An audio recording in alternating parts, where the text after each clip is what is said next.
Wednesday, the Chicago Area Liberal Ministers Racial Justice Group met here at Third Unitarian. We've been working together since Ferguson, developing a shared theology of racial justice, gathering racial justice learning tools for ministers and for congregations, and creating a medium-range action plan for the Chicago UU ministers. During our meeting, one of us offhandedly wondered what we would do if what is happening now in Baltimore unfolded in Chicago next week. We sort of raised our eyebrows and looked around at each other, nodding very seriously and thoughtfully, and kept on with our meeting. But as the conversation continued, the questions slowly sank in. What had been sort of thrown out rhetorically became a serious question. It's not impossible to imagine. Are we ready for that? What will we do if that happens?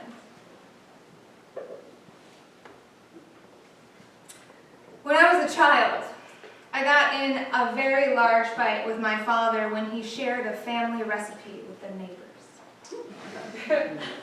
My childhood friend had eaten the dish at our house and told her parents how much she liked it, and they asked my dad for the recipe and he gave it to them. When my dad passed that recipe on, I felt a very big sense of loss for a small child. I felt like there was very little that was special about my family. We were just like everybody else. And that recipe was one of the few things that felt distinct to me. So I clung to it like a sense of identity. When my dad gave it away, it felt like he was giving away a piece of who we were and what made us special as a family. It took me decades to realize that even though I am a member of the dominant culture in the United States, that dominant culture is still a culture. I've inherited culture from my family of origin that is distinct, like that recipe, but I've also inherited the dominant culture itself. But that culture is still culture. It just seems less like culture to me because I'm immersed in it. The fish struggles to witness the water. But there are awareness practices, both individually and communally, that can bring our attention to that thing in which we are immersed. Attending to your breath, for instance, can help you notice the air. You might notice a breeze, or that the air is full of soot, or that there's humidity. You might notice more easily shifts in what you're used to. But with practice and attention, you can begin to notice even the thing that you are very used to.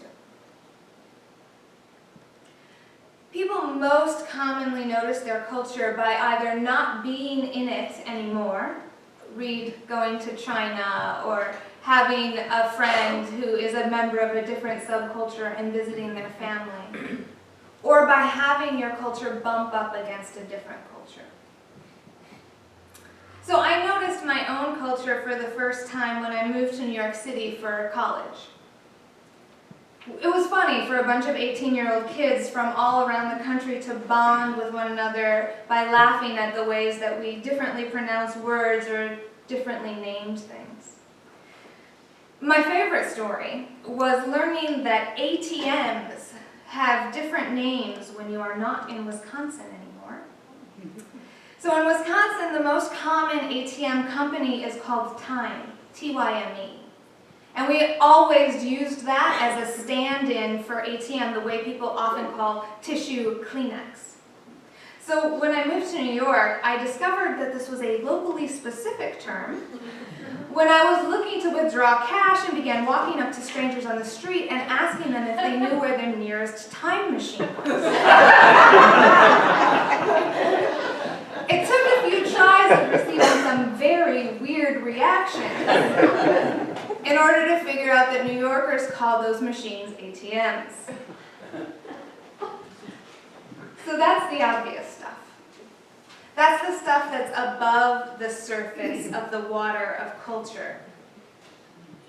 Like an iceberg, the majority of our culture lies below the surface. About 10% of an iceberg is above the surface of the water, and 90% of it is below the surface. In the iceberg metaphor for culture, the tip of the iceberg, the visible stuff, are the things that we notice easily. Food, folks, fun. So music. Music is above the waterline. Do we want jazz, or do we want pop music played at the surface? Do we want music from the 50s or the 20s or the 90s played in the surface? Food. Food's above the waterline. Where will we go as a community for our ethnic dining experience? Festivals are above the waterline. Festa Italiana or Festival de la Gallicia. Language is above the waterline. Is it an ATM or is it a time machine? How do we feel about Ebonics? Do we sing in Spanish? But it's the culture that's below the waterline that's more difficult to recognize, and therefore, that is the stuff that is most likely to sink the ship. Or the friendship. Thanks, I was really proud of that pun. The culture underneath the waterline includes things like a sense of time, physical distance, emotional range and expression, ways of being sacred, modes of communication, expressions of hospitality, decibel level, manners, facial expressions, approaches to conflict, conceptions of cleanliness, decision-making processes, body language, understandings of community, the importance of the individual. The list goes on and on. There's a banking commercial that came out a few years ago that illustrated just how these below the surface understandings of how we do things can really sink the ship. In the commercial, a British banker is visiting some clients in China, and they're having dinner together. And at the dinner, his Chinese hosts have served him a very special dish, eel.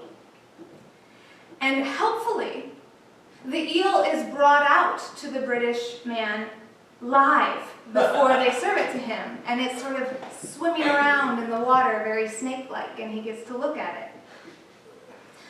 When it comes out, dead and cooked, it still looks very much like a snake. And the Brit looks at it queasily, but then eats the entire thing to show his appreciation for the food and the hospitality of his hosts. When he finishes it, slurping down the last bite, everyone else at the table looks at him incredulously. And the leader of his Chinese hosts immediately snaps and orders another eel. A second eel comes out, even bigger than the first, swimming around in the water. And the Brit looks at it like, oh my God, I have to eat that one too. And it comes out and he eats another eel. Completely, barely swallows it, and looks around at a sea of shocked faces. Again, the leader of his host snaps his fingers and orders a third eel, even bigger than the last. Again, the Brit eats the entire thing and looks at a sea of shocked faces. At the end of the commercial, we learn that in Britain, one shows appreciation for a host's food by eating all of it. It was so delicious, thank you so much. In China, one shows appreciation for a host's generosity by leaving some food in the bowl to show that one is full and has been satisfied with the generous giving.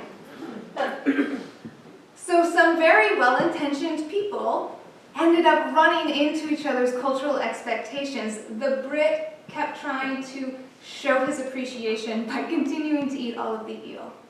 And his Chinese hosts kept showing, we're so generous, by continuing to provide him with more eel. framework of cultural competency recognizes that navigating cross-cultural relationships is a skill that can be learned. Step one of learning this skill is recognizing, first of all, that culture exists.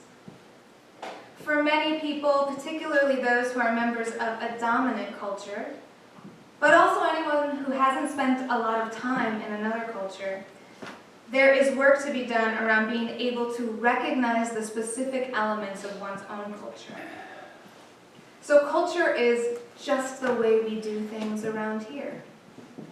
How many of us have either heard or said, it's just the way we do things around here? Anybody? I have. That's culture. Culture can be generational, it can be place-based, it can be ethnic, it can be racial, it can be national. Within a larger culture, there are often many subcultures. When I came to Third Unitarian, for instance, I spent some time learning the way you do things around here. Sometimes that was easy. I had people come up and talk to me about the story for all ages, or highlight for me which songs you sing and which ones you do not. Other times, I had to run into the iceberg in order to figure out what was going on. When I was planning out services for the year, for instance, I didn't know that there are Sundays when Third expects there to be a guest preacher. Martin Luther King Day, the Sunday we celebrate Black History Month, the Sunday we celebrate Women's History Month. I discovered the expectation after having already booked my guest preachers for the year, and there was a bit of a worship budget snafu. It's not the worst thing in the world, but it's something that you discover when you suddenly have a new minister who doesn't know the way that you do things around here. Culture, like tradition, isn't a value-neutral concept. Now, I would sound a note of caution against judging someone else's culture if you haven't been situated in it for a long time. It's complicated, particularly when there's a power differential involved. So when the dominant culture places it in a position of judging the traditions of a less powerful subgroup, it's important to ask the question, why? Why is that particular piece of the subgroup's culture being brought forth for examination or criticism, and why is it being brought forth at that particular moment in time? So the culture of white supremacy, for instance, has consistently used the narrative of saving brown women from brown men during moments of imperialism, colonialism, and white supremacy. Now that doesn't mean that we have to take a values lens off when we're engaging in those kinds of conversations. It's completely reasonable and appropriate to disagree with sexism.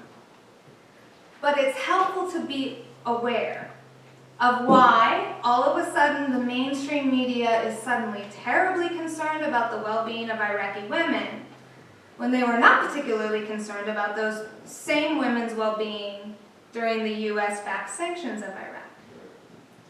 So why is one narrative being brought forth at one particular time? We have to ask ourselves that when we're looking at a culture that we're not a member of, and be aware of our own power and position in relationship to that culture, our own prejudices, our own intentions.